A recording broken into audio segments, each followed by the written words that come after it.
Hoy quiero hablarte de un elemento que considero muy importante y ese elemento se llama la determinación. Es un elemento que estuvo muy presente en la vida del Señor Jesús y a la vez ha estado muy ausente en la vida de los hombres. Creo que la determinación es el elemento que lleva una decisión a término. Hola a todos, qué gran bendición poder estar juntos una vez más. Para los que no me conocen, mi nombre es Joel y le estamos dando la bienvenida a un nuevo video de nuestro canal Cardinal.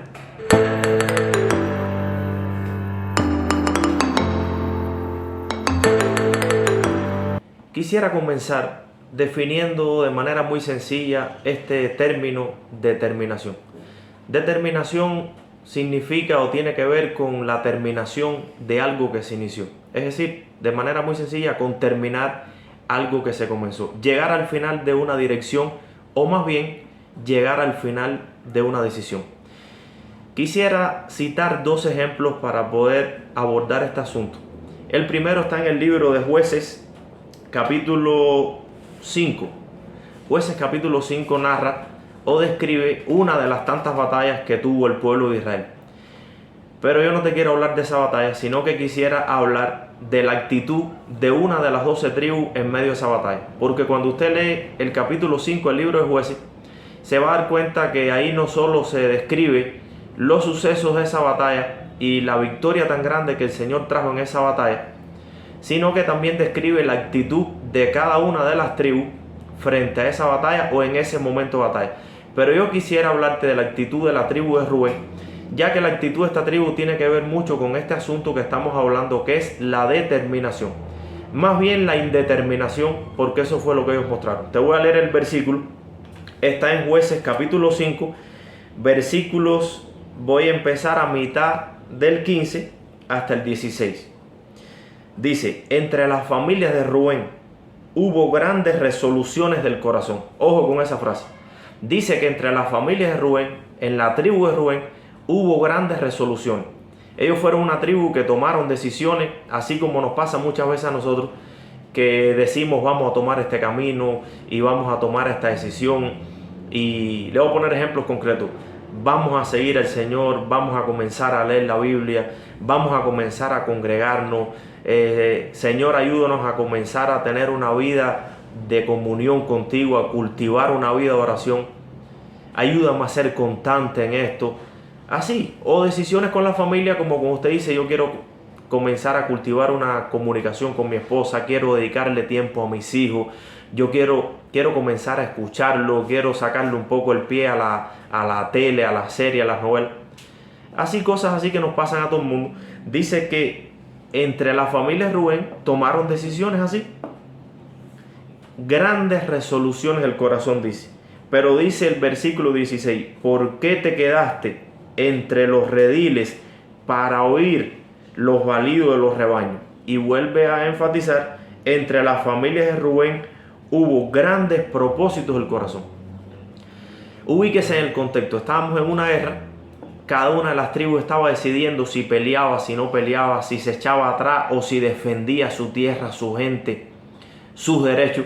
Y sin embargo esta familia fue una de esas familias que tomó una decisión de participar, de ayudar, de colaborar. Sí iban a pelear, pero todo se quedó en grandes resoluciones del corazón. Todo se quedó en deseos, todo se quedó en yo quiero, en lo voy a hacer. Pero al final dice que ellos se quedaron. Dice la Escritura, ¿por qué te quedaste? Entonces, este es uno de los ejemplos, a mi juicio, que en la Escritura nos habla con mucha claridad de la indeterminación, de la vergüenza de la indeterminación. Creo que esto es un problema de nuestra época, de nuestra generación.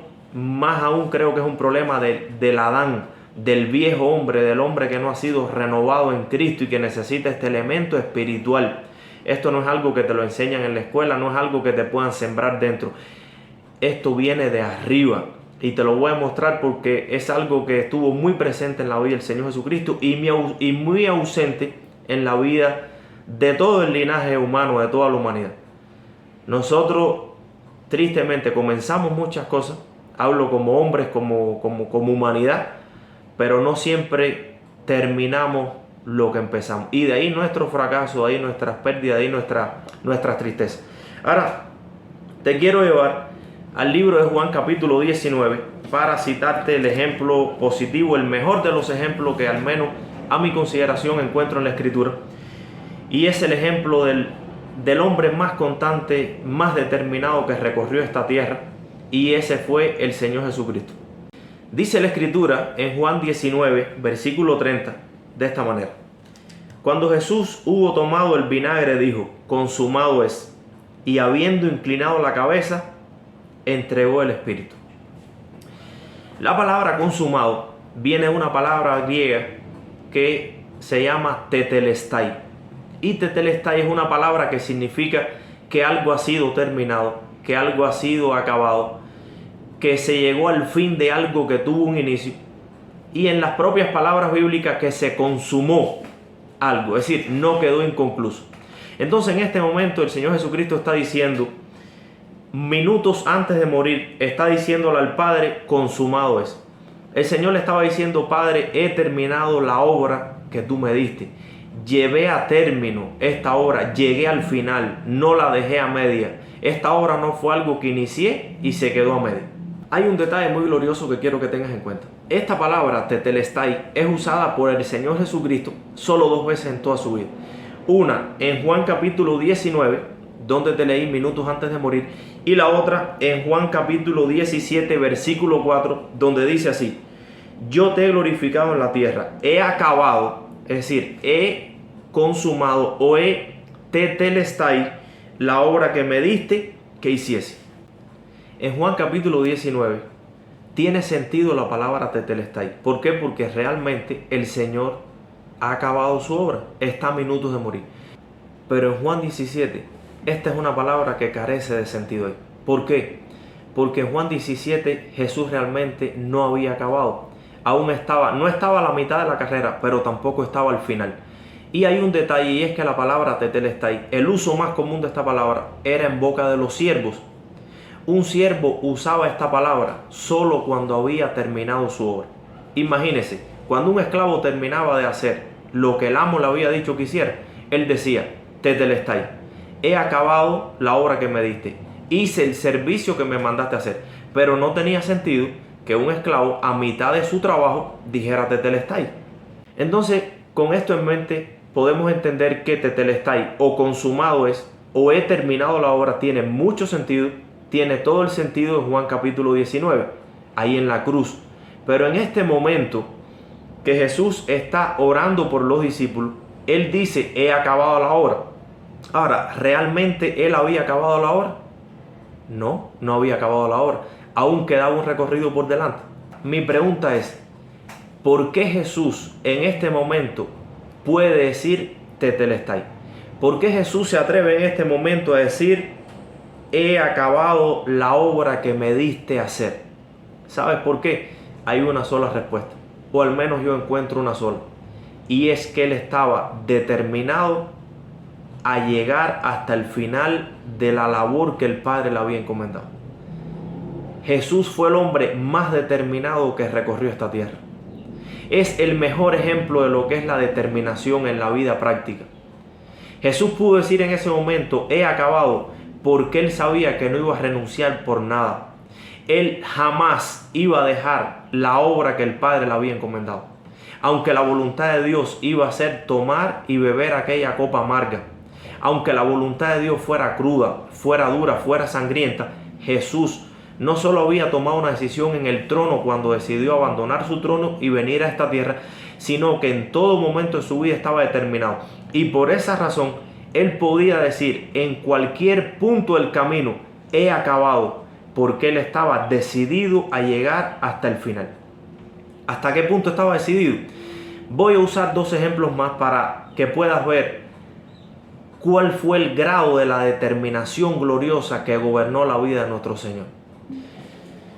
Para explicarte un poco esto, quiero llevarte a 2 montes que hay en la Biblia. En la Biblia hay un monte que se encuentra en Mateo capítulo 17, que es conocido como el monte de la transfiguración. Dice la Escritura, cuando usted lee ahí, que Jesús tomó a Pedro, a Jacobo y a Juan, y dice, los llevó aparte a un monte muy alto. Y dice que en ese monte se transfiguró y resplandeció su rostro, sus vestidos se hicieron blancos. Bueno, usted se puede leer el capítulo, sucedieron muchas cosas de las que no te voy a hablar ahora porque no es el asunto. La cuestión es que en ese monte, cuando Jesús se transfigura y muestra su gloria, dice la palabra que se escucha una voz desde los cielos que dijo: este es mi Hijo amado en quien tengo complacencia. En otras palabras, este es el Hijo de mi agrado, Él agradó mi corazón. Estas palabras se le dicen al Señor solo 2 veces en su vida, pero no se le dijo nunca a ningún hombre. Estas palabras, este es mi Hijo amado, el que me agrada, no se le dijo ni a David, ni a Abraham, ni a José, ni a ningún hombre, solo a Jesús. El Padre guardó estas palabras solo para su Hijo. La primera vez que le dice esta palabra fue cuando Jesús termina sus primeros 30 años, digamos su vida social, su vida como carpintero, su vida en el anonimato como el hombre de familia, ahí en el Jordán cuando es bautizado. Y la segunda vez que se le dice esta palabra es en este momento, cuando Jesús está a punto de terminar su vida ministerial. Es decir, que tanto la vida pública de Jesús como la vida ministerial fueron aprobadas por el Padre. Esas 2 etapas, esas 2 temporadas en su vida, recibieron un dictamen de los cielos que decía: este es mi Hijo que me ha agradado. Yo quiero que tú entiendas un poco. En este momento de su vida, después de esta palabra de aprobación por el Padre, el Señor Jesús pudo haber sido el primer hombre en ascender a los cielos directamente, en subir a los cielos sin que nada lo estorbara, porque era un hombre sin pecado. Jesús no había pecado, Jesús era santo, Jesús mostró su gloria y por derecho propio, por justicia propia, Jesús podía haberse librado de la cruz, podía haber ascendido a los cielos y podía haber regresado a su trono. Pero ¿sabes qué sucedió? Que ese día Jesús bajó de ese monte. Y bajó del monte de la transfiguración, del cual si hubiese querido no hubiese bajado, hubiese ascendido directo al Padre. Pero ese día Él desciende de ese monte para subir otro monte que fue el último monte que subió en su vida. Pero Él subiría otro monte para dar su vida por ti y por mí. No sé si puedes ver cómo la determinación gobernó la vida del Hijo de Dios y cómo la determinación lo llevó a cruzar los desiertos más difíciles, la soledad, cómo la determinación lo llevó a beber la copa amarga y cómo ha sido y fue un elemento que estuvo muy presente en la vida del Señor. El Señor Jesucristo pudo decir: he terminado tu obra, tanto al principio de su vida como a la mitad del camino como al final. Lo pudo decir porque realmente estaba determinado. Quiero hacerte una pregunta. ¿Necesitas, como hijo de Dios, llegar hasta el final de tu vida para saber si tú eres un hombre o una mujer determinada a llegar hasta el final? ¿O en este momento de tu vida, en el momento que estás tan determinado con el Señor, estás tan entregado, estás tan decidido, estás definido, estás resuelto, que le puedes decir: Señor, yo voy contigo hasta mi último aliento? ¿Se lo pudieras decir? Quiero terminar con una ilustración que a mí me hizo mucho bien y que tiene que ver con esto que te estoy hablando. En una ocasión escuché acerca del armiño. Es un animalito que no conozco debido a que no existe donde yo nací, donde yo viví. Pero sí estudié un poco la vida de este animal, y el armiño es un animalito que tiene una piel muy fina y que la piel es usada para confeccionar abrigos y bufandas y sacos de muy alta calidad, para confeccionar sacos de alta calidad. El armiño tiene una piel muy blanca, pero ¿sabes cómo es la única manera en que los cazadores pueden cazar este animalito? Bueno, el armiño tiene una característica, y es que él prefiere morir antes de ensuciar su piel. Por lo que los cazadores comienzan a buscar las cuevas de los armiños, y cuando encuentran una cueva vacía, lo que hacen es que llenan la entrada de la cueva de lodo o de fango y echan los perros. Y cuando los perros empiezan a ladrar, el armiño asustado corre hacia su cueva. Pero cuando él llega a la entrada de la cueva, al encontrar que la cueva está sucia, él prefiere morir antes de ensuciar su piel. Este animalito está tan determinado a llegar hasta el final, pero llegar limpio, llegar puro, llegar sin ensuciar su piel blanca, que él prefiere morir y prefiere ser cazado antes de contaminar y ensuciar la piel. No te lo voy a explicar, no tiene explicación esta anécdota, creo que está muy clara. Gracias por compartir con nosotros cada video, esperamos que te sea de bendición cada vez que compartimos la palabra. Te estamos invitando a si no te has suscrito, que te puedas suscribir, que le des like y lo compartas para que también sea de bendición a otros. Los esperamos en el próximo video. Bendiciones.